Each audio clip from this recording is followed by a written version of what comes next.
네, 어제 오후 제주도 전 지역이 크게 흔들렸죠. 규모 4.9, 역대 11번째로 강한 지진이 발생했습니다. 네, 경주 포항 지진이 일어난 내륙보다는 지진 안전지대로 여겨졌던 제주도 인근에서 강진이 발생하면서 불안감이 커지고 있습니다.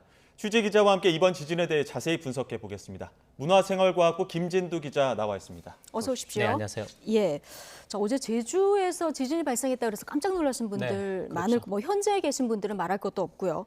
근데 제주도 인근에서 일어나는 지진 가운데 가장 강력했는데 4.9면 우리가 기억하고 있는 경주하고 포항하고 비교했을 때 어느 정도 규모입니까? 경주 지진이 우리나라에서 일어난 지진 가운데 가장 강한 지진입니다. 예. 규모 5.8이었고요.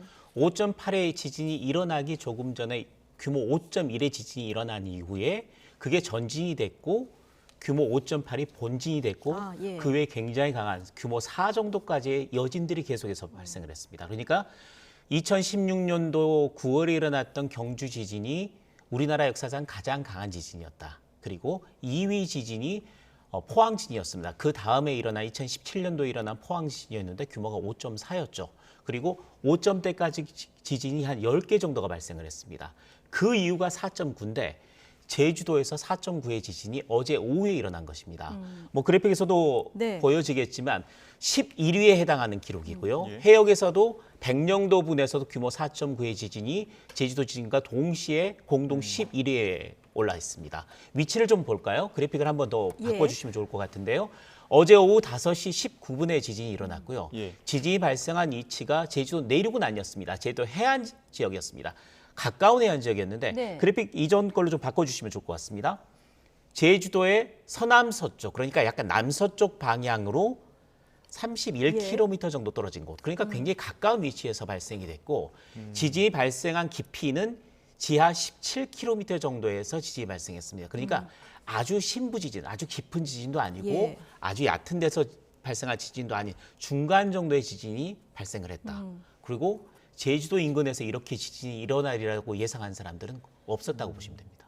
근데 또 어제 지진이 발생하기 전에 제주도에서 양떼처럼 생긴 구름이 그렇죠. 나타나면서 이게 네. 지진운이었다, 지진을 예고하는 구름이었다 이런 예측들도 나왔는데 어떻게 보십니까? 어제 SNS에서 난리가 났습니다. 네. 그러니까 지진이 일어난 이후에 30분 정도 전에 내가 찍었다, 하늘을 찍었다라는 게 SNS를 통해서 굉장히 많이 그렇죠. 유포가 됐는데 예. 보실까요? 이런 네. 구름들입니다.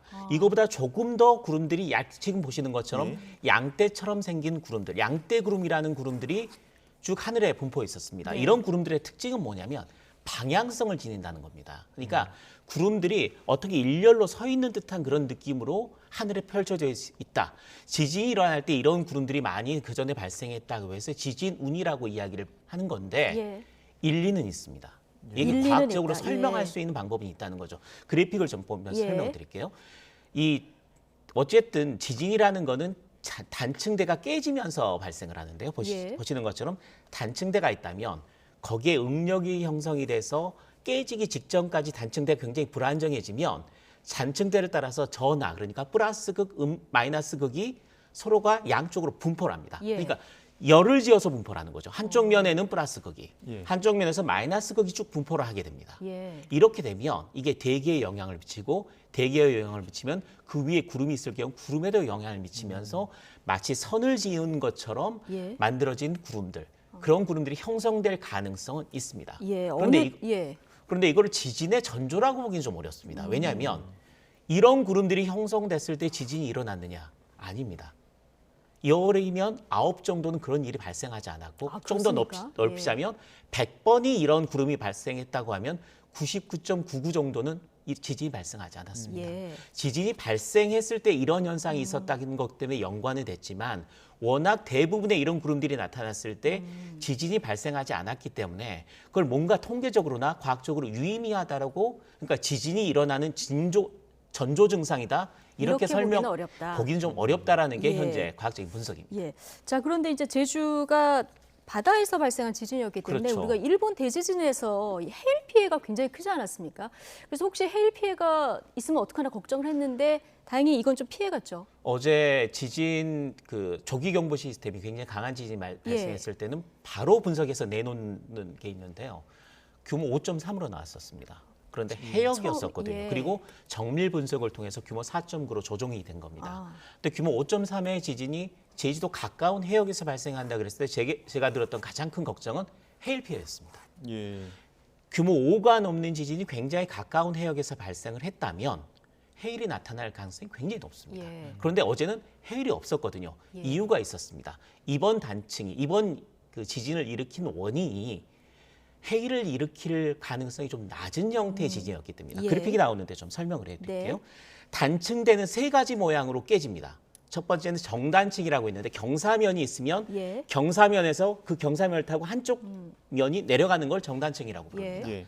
그리고 역단층은 반대로 올라가는 걸 역단층이라고 하고요. 마지막으로 단층이 움직이는 게 서로 옆방향으로 움직이는 게 주양 이동 단층이라고 부릅니다. 그런데 예. 정단층과 역단층은 해상에서 해저에서 이런 현상이 일어난다면 바닷물 수위가 출렁하면서 크게 움직입니다. 그러면서 해일을 만들거든요. 예. 근데 주양 이동 장층은 서로 옆으로 움직이기 때문에 바닷물의 수위가 그렇게 크게 움직일 가능성이 없습니다. 그래서 다행스럽게 어제는 굉장히 강한 지진이었음에도 불구하고 다행스럽게도 해일 피해는 없었던 것으로 지금 분석이 예. 됩니다. 예. 지금까지 뭐 설명을 들어봐도 제주 지역은 안전 지역이었는데 제주 지역치고는 굉장히 큰 지진이 발생을 했습니다. 원인이 있다면 어떤 점을 좀 짚어볼 수 있을까요? 그 경주 지진, 포항 지진은 양산 단층이라는 영남 지역에서 분포해 있는 굉장히 유명하고 큰 단층대 주변에서 발생을 했습니다. 네. 그러니까 그런 단층대는 워낙 많은 응력이 또 가세를 하고 있고요.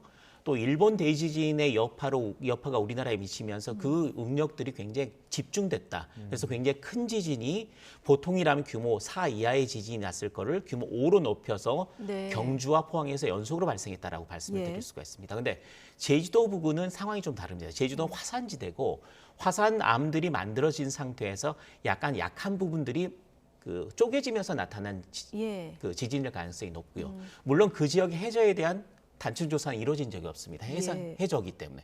그렇긴 하지만 화산암이란 특징상 약간 약한 부분이 쪼개졌을 가능성이 있다. 그런데 이 정도로 큰 지진이 일어날 가능성은 못 봤는데 역시 동일본 대지진으로 인한 뭔가 여파가 이쪽을 좀 더 크게 찢으면서 규모 4.9의 굉장히 강한 지진으로 나타나지 않았을까 네. 이렇게 현재 분석이 되고 있습니다. 예.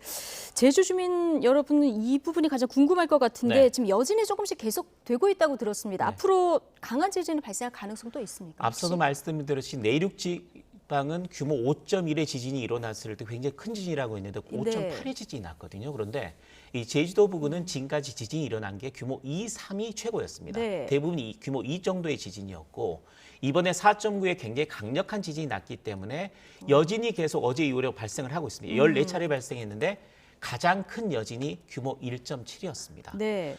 굉장히 4.9로 굉장히 큰 지진이었기 때문에 오랫동안 여진이 발생할 가능성이 있습니다만은 제주도민들이 느낄 정도의 강한 지진이 더 이상 발생할 가능성은 굉장히 낮습니다. 예. 그러니까 여진도 인식하지 못하거나 예민하신 분들이 느낄 정도의 이 미만의 여진들이 당분간 이어지다가 점차 예. 소멸하는 이런 형태로 갈 가능성이 높습니다. 알겠습니다. 경주 포항 때도 얘기가 나왔습니다만은 정밀 조사들이 좀 필요할 것 같은데요. 그렇습니다. 이 부분도 앞으로 좀 지켜봐야 될 것 같습니다. 문화생활과학부 김진두 기자와 함께했습니다. 고맙습니다.